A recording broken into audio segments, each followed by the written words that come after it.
សំណួរចម្លើយជីវវិទ្យាថ្នាក់ទី12មេរៀនសរីរាង្គវិញ្ញាណសំណួរទី1ហេតុអ្វីបានជាមេរោគនៅក្នុងច្រមុះនិងបំពង់កអាចចម្លងជំងឺដល់ត្រចៀកបានចម្លើយបានជាមេរោគនៅក្នុងច្រមុះនិងបំពង់កអាចចម្លងជំងឺដល់ត្រចៀកបានព្រោះមេរោគអាចធ្វើដំណើរពីច្រមុះនិងបំពង់កតាមប្រម៉ោយអឺស្តាតទៅកាន់ត្រចៀកកណ្ដាលហើយបណ្ដាលឲ្យមានជំងឺឆ្លងសំណួរទី2តើសរីរាង្គណាខ្លះដែលមាននីតិក្នុងការថែរក្សាលំនឹងរបស់សារពាង្គកាយចម្លើយ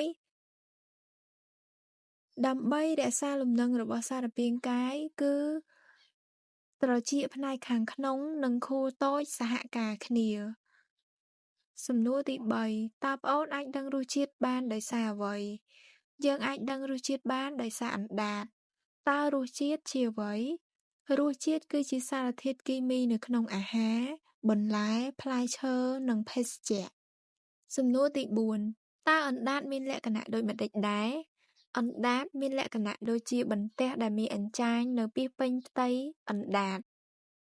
ជាពិសេសផ្នែកកណ្ដាលនៃអណ្ដាតសំណួរទី5តើអញ្ចាញជាអ្វីអញ្ចាញជាកន្ទួលតូចៗដែលមានបង្កប់ពន្លកជីវហាវិញ្ញាណសំណួរទី6តើពន្លកជីវហាវិញ្ញាណជាអ្វីហើយតើវាស្ថិតនៅកន្លែងណាខ្លះពន្លកជីវហាវិញ្ញាណជាធ្មួលវិញ្ញាណរសជាតិភាគច្រើនវាស្ថិតនៅលើផ្ទៃអណ្ដាតប៉ុន្តែវាក៏មាននៅលើផ្ទៃក្រអូមមាត់ដើមកនិងកន្លើតផងដែរសំណួរទី7តើពន្លកជីវហាវិញ្ញាណមានទម្រង់ដូចម្តេចដែរពន្លកជីវហាវិញ្ញាណមានរាងពងក្រពើដែលស្ថិតនៅតាមបណ្ដោយផ្ទៃជញ្ជាំងនៃអញ្ចាញនីមួយៗសំណួរទី8តើធ្មួល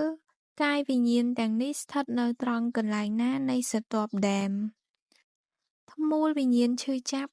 លាតសន្ធឹងនៅក្នុងស្រទាប់ក្រោមនៃអេពីដែមធ្មួលវិញ្ញាណកម្ដៅស្ថិតនៅក្នុងស្រទាប់ជ្រៅនៃដែមធ្មួលវិញ្ញាណត្រជាក់ស្ថិតនៅក្បែរផ្ទៃស្បែកសំណួរទី9តើផ្នែកណានៃក្រចកដែលលូតលាស់គល់ក្រចកមានកោសិកាអេពីតេលីយ៉ូមដែលធ្វើចំណែកយ៉ាងសកម្មសំណួរទី10ហេតុអ្វីបានជាធ្មួលវិញ្ញាណមានសារៈសំខាន់បានជាធ្មួលវិញ្ញាណមានសារៈសំខាន់